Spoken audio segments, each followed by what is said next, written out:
Nina Jose, tumanggap ng sexy role sa bago niyang movie project.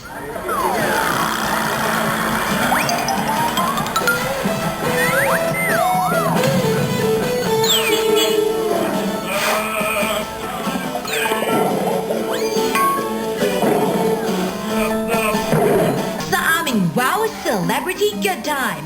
Ang subject namin, Nina Jose. At ang mga kasabwat.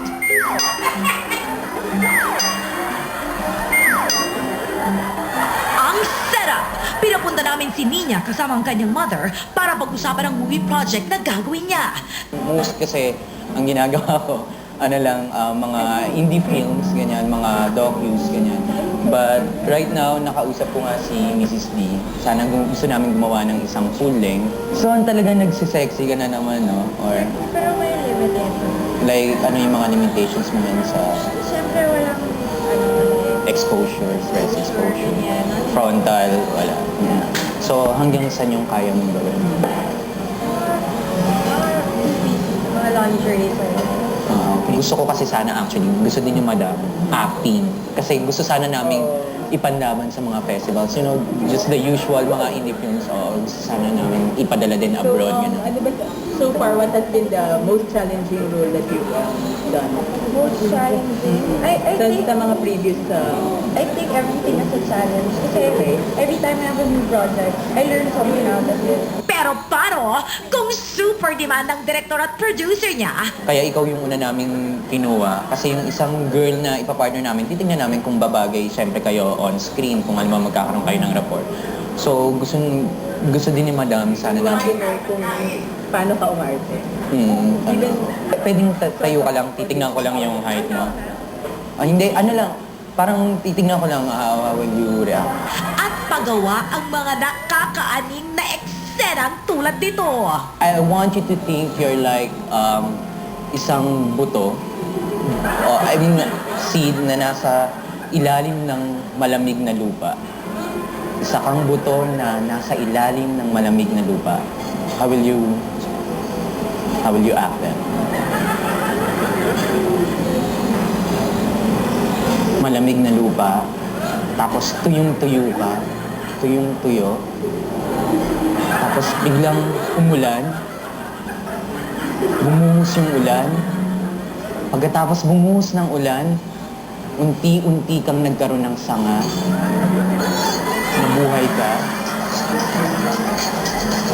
and then, paglabas mo, naging isa kang kawayan. Well, Nina, good job! Bravo! Bravo! Magustuhan kaya ng director at producer ang acting piece mo? Abangan! Maging epektibo kaya siya sa bagong movie project niya? I want you to think you're like isang buto, seed na nasa ilalim ng malamig na lupa. Isa kang buto na nasa ilalim ng malamig na lupa. How will you act then? Malamig na lupa, tapos tuyong-tuyo ka, tuyong-tuyo, tapos biglang umulan, bumuhos yung ulan, pagkatapos bumuhos ng ulan, unti-unti kang nagkaroon ng sanga, nabuhay ka, and then, paglabas mo, naging isa kang kawayan. Isang kawayan, just isa kang kawayan na hinahangin ka ng kawayan. Ayan, malakas na malakas yung hangin. Ayan, malakas na hangin. Tapos, pagkatapos nun, nabali ka. May kumuha sa'yo, binitbit ka pataas. Ayan, then, ginawa kang kama. Isa kang kawayan na ginawang kama. I wanna see how will you act like a kama. No, can you stand up? Yeah, I just wanna see. Yeah, okay. Ginawa kang kama, may humigang mag-asawa. Umalog-alog yung kama. Umalog ng umalog ng umalog.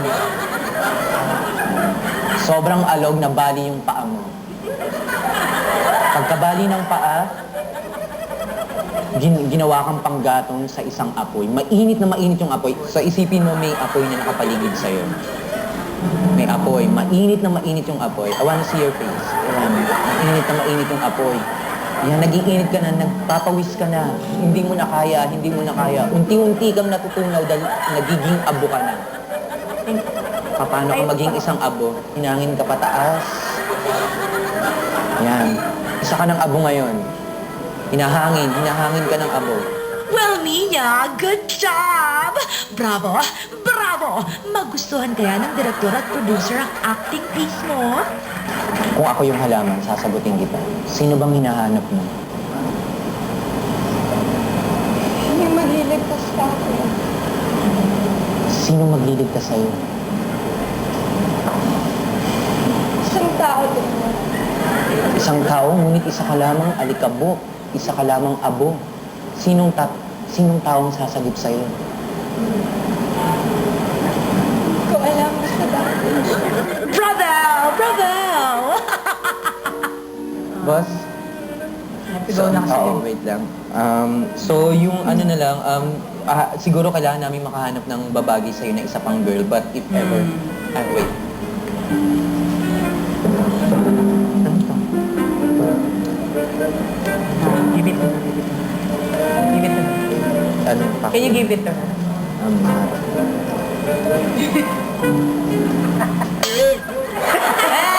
Natawa ka, Nina!